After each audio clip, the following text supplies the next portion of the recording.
मैंने 2-4 दिन पहले एक फिटनेस जिम में देखा था, ऐसे अगर ये लॉक हो गया तो ये जॉइंट्स है आपका, ये जॉइंट्स बोल जाएगा आपका। ये काम है ट्रेनर का, बट जो ट्रेनर करा रहा था आई डोंट थिंक सो कि उसके पास भी एक्सपीरियंस होगा। इंजरी होने के बाद फिर मैसेज आता है, बादल भाई मेरे को ये इंजरी हो गई, अब मैं क्या करूं।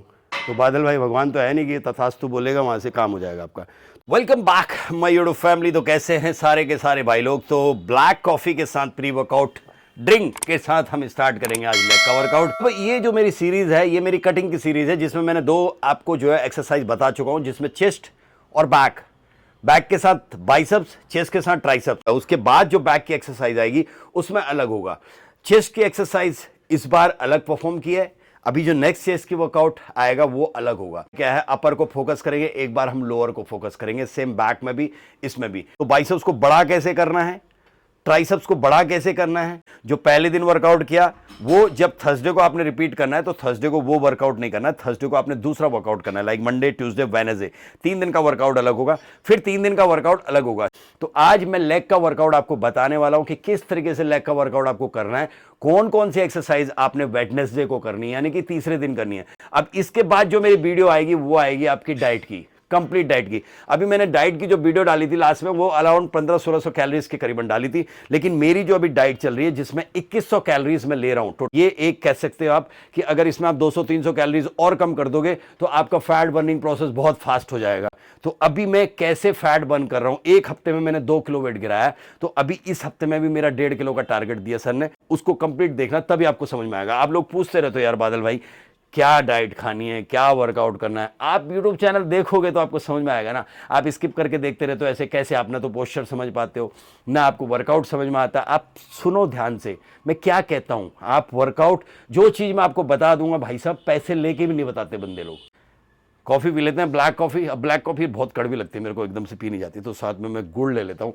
ये स्पेशल हरिद्वार से मैं गुड़ लेके आया हूँ भाई, बहुत अच्छा गुड़ है ये सोडा फ्री गुड़ है, मतलब आई मीन इसमें कुछ भी नहीं है। का वर्कआउट सबसे पहले मैं वार्म अप कर लेता हूँ थोड़ा सा। वार्म अप करने के बाद 5 एक्सरसाइज हैं जो मैंने परफॉर्म करनी है आज वेडनेसडे के दिन। अगर आपको लगता है कि आपका वेट नहीं गिर रहा है तो आप कैलोरीज थोड़ा सा और कम कर दीजिए। ये तो डाइट का है। अब वर्कआउट का आपने सेम करना है, क्योंकि वर्कआउट में सबका मसल एक जैसा ही होता है, बॉडी टाइप अलग हो सकता है लेकिन एक्सरसाइज एक ही होती है। अगर एक एक्सरसाइज नहीं होती तो फ्लैट बेंच, इंक्लाइन, डिक्लाइन, ये मशीनें जिम के अंदर होती ही नहीं। डेली आपका जो है मशीनें चेंज होता, बट आपने देखा होगा सालों साल से हम इसको यूज़ कर रहे हैं। क्यों यूज़ कर रहे हैं? क्योंकि ये एक ऐसी एक्सरसाइज है जो बेसिक एक्सरसाइज है, जो हर किसी के लिए रिक्वायरमेंट होती है। तो 5 एक्सरसाइज मैं आपको बताऊंगा जो आपने परफॉर्म करनी है। वो कौन कौन सी है देखिए आप। एक्सटेंशन कर्ल और लेग कर्ल दोनों को आपने साथ में परफॉर्म करना है। एक सेट आपने एक्सटेंशन कर्ल का मारना है और एक सेट आपने जो है लेग कर्ल का मारना है। अब एक्सटेंशन कर्ल में एक चीज़ मैं माइनस पॉइंट बता देता हूँ, जनरली क्या मिस्टेक करते हो आप लोग। जैसे ये है, देखिए अभी ये क्या है, ये मेरे एंकल से ऊपर है। जब आप एक्सटेंशन कर्ल मारते हो तो ये आपके एंकल पे नहीं आना चाहिए। अगर ये एंकल पे आ गया यहाँ पर आपके, तो ये सीधा नी को इफेक्ट करेगा आपके, तो इससे आपकी नी इंजर्ड हो सकती है। तो ये काम नहीं करना है, थोड़ा सा इसको आपने ऊपर रखना है और ऊपर जाके होल्ड करना होता है 1 सेकेंड। आप लोग आधा मारते हो, मैंने देखा बहुत से यहाँ तक ले जाते हैं और यहीं तक लेके आते हैं, और यहाँ से पूरा इसको यहाँ तक, अगर यहाँ होल्ड करते हो 1 सेकेंड भी होल्ड करते हो तो ये पूरा लेग आपका ऊपर तक, यहाँ तक बनेगा, ऊपर तक। तो आपको स्पेशली हैक स्क्वाट मारने की जरूरत नहीं पड़ेगी। और दूसरा क्या है, अगर आप इसको अच्छी तरीके से यहाँ पे जाके टाइट करते हो तो ये जो फाइबर है ना, जैसे मेरे फाइबर आपने देखे होंगे अलग ही दिखते हैं, ये मेरे फाइबर अलग ही दिखते हैं। क्यों? उसका रीज़न यही है, एक्सटेंशन कर्ल। इसमें भी मैटर करती है कि आप किस रेंज ऑफ मोशन में जो है इसको करते हो। देखिए पहले तो ये टाइट हो गया है, अगर इसको आपने लूज़ किया हुआ है, यहाँ रखा हुआ है, तो ये बीच में गैप आ गया इसके, तो ये पूरा नीचे नहीं जाएगा और जो आपके मसल से फील आना है वो फील नहीं आएगा। टाइट रखना है, जैसे मैंने इतना टाइट रखा हुआ है। अब पूरा आपका यहाँ तक जाना चाहिए, उसके बाद पूरा यहाँ पर पूरा इसको खोलना है, लोड नहीं आएगा, तब तक आपका हैमस्ट्रिंग मसल बनेगा नहीं। और एक चीज़ और आपको बता देता हूँ, इस पर 2 इक्विपमेंट आते हैं आपके, 2 मशीनें होती हैं। एक उल्टा लेट के भी आपने देखी होगी, वहाँ पे वो उसको ही मारते हैं। आप उसको करके देखो एक मैंने, और इसको करके देखो, दिस इज मोर इफेक्टिव। उसमें आपके कमर में भी पेन होता है, इसमें बैठ के आराम से आप मार सकते हो। सीट को अपने हिसाब से आप लगा लीजिए और उसके बाद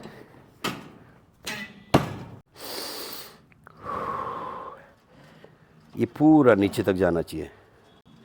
एक चीज़ और मैं बता देता हूँ, जो उल्टा लेट के एक्सरसाइज कराई जाती है, मैंने अभी मैंने 2-4 दिन पहले एक फिटनेस जिम में देखा था, सीधा हो गया, ये लॉक हो गया यहाँ से। अगर ये लॉक हो गया तो ये जॉइंट्स है आपका, ये जॉइंट्स बोल जाएगा आपका। तो आपने इसको इतना नीचे नहीं रखना है कि आप, ये पैर आपका नीचे चला गया यहाँ, क्योंकि यहाँ पे आपका नी लॉक हो रखा है, और अगर ये नीचे चला गया ज़्यादा तो ये आपके इसमें दर्द हो जाएगा। तो ये काम नहीं करना है, क्योंकि उनको नहीं पता होता किस रेंज ऑफ मोशन में जो है मेरे को वर्कआउट करना है। ये काम है ट्रेनर का, बट जो ट्रेनर करा रहा था, आई डोंट थिंक सो कि उसके पास भी एक्सपीरियंस होगा। वो इस तरीके से करा रहा था कि आज नहीं तो कल वो कोई ना कोई किसी न किसी को इंजर्ड जरूर करेगा। अब होता क्या है, जब इंजरी हो जाती है, इंजरी होने के बाद फिर मैसेज आता है, बादल भाई मेरे को ये इंजरी हो गई, अब मैं क्या करूं। तो बादल भाई भगवान तो है नहीं कि तथास्तु बोलेगा वहाँ से काम हो जाएगा आपका। तो पहले जब वर्कआउट कर रहे हो तो ढंग से करो। अब देखिए, मेरा काम है आप लोगों को गाइड करना। आप लोग कहाँ पर मिस्टेक करोगे मुझे पता है। Why you talking about mistake every time? Because we are doing lot of mistakes every time. That's why I am discussing about it. कि ये मिस्टेक मैंने की है, और इसी मिस्टेक्स को कर करके सुधार के आज मैं यहाँ तक पहुँचा हूँ। मैं अगर एक प्रोफेशनल एथलीट या प्रोफेशनल बॉडी बिल्डर बना हूँ तो इन्हीं मिस्टेक्स को करेक्ट करके बनाऊँ। देखिए, जब भी आप वेटेड स्क्वाट अप कर रहे हो तो आपने सबसे पहले तो शूज चेंज करने हैं। शूज आपके होने चाहिए पावर लिफ्टिंग वाले। नहीं अफोर्ड कर सकते हो आप इनको उतार दो। अब दूसरी मिस्टेक, ये सबसे बड़ी मिस्टेक है, मैं बता रहा हूँ आपको। ये स्पोर्ट्स शूज़ डिसबैलेंस होते हैं, और डिसबैलेंस का मतलब है कि वेट आपने ज़्यादा ले रखा है और उसके बाद डिसबैलेंस हुआ, आपकी नी इंजर्ड हो जाएगी। दूसरी मिस्टेक, जॉइंट्स को प्रोटेक्ट करना है। आपका बेल्ट बंधा होना चाहिए, नी कैप आपके लगे होनी चाहिए। नी कैप है मेरे पास, ये लाइट वेट है इसलिए मैं नहीं लगाया नी कैप। 100 किलो पहुँचते ही मैं नी कैप लगा लेता हूँ। आप अगर 70 किलो 60 किलो भी मार रहे हो तो नी कैप जरूर होनी चाहिए। अपने बजट के अकॉर्डिंग आपने नी कैप लेने हैं। अब तीसरी मिस्टेक, यहाँ पे नहीं रखना है, इसको यहाँ पे रखना है। अगर आप इसको यहाँ पे रखते हो तो आपकी गर्दन आगे झुक जाएगी, आप हैवी वेट लिफ्ट नहीं कर पाओगे। हैवी वेट लिफ्ट नहीं कर पाओगे तो आपका मसल नहीं बनेगा। रिस्ट बैंड भी बांधता हूँ, उससे क्या होता है, मेरे को थोड़ा सा इससे ग्रिप मिल जाती है। अच्छा, इसमें एक चीज़ और मिस्टेक होती है, चौथी मिस्टेक जो है कि जब आप वेट लिफ्ट करते हो तो एक पैर से लिफ्ट नहीं करना है, दोनों पैर से लिफ्ट करना है। ये अब आपके दोनों पैरों के बराबर वेट आ रहा है, पीछे गए, इतना जो नॉर्मल वेटेड स्क्वाट है इतना होना चाहिए, और पूरा यहां से डीप तक। ये डिपेंड करेगा आपकी बॉडी के स्ट्रक्चर के ऊपर कि आप कितना जो है फ्लैक्सिबल हैं।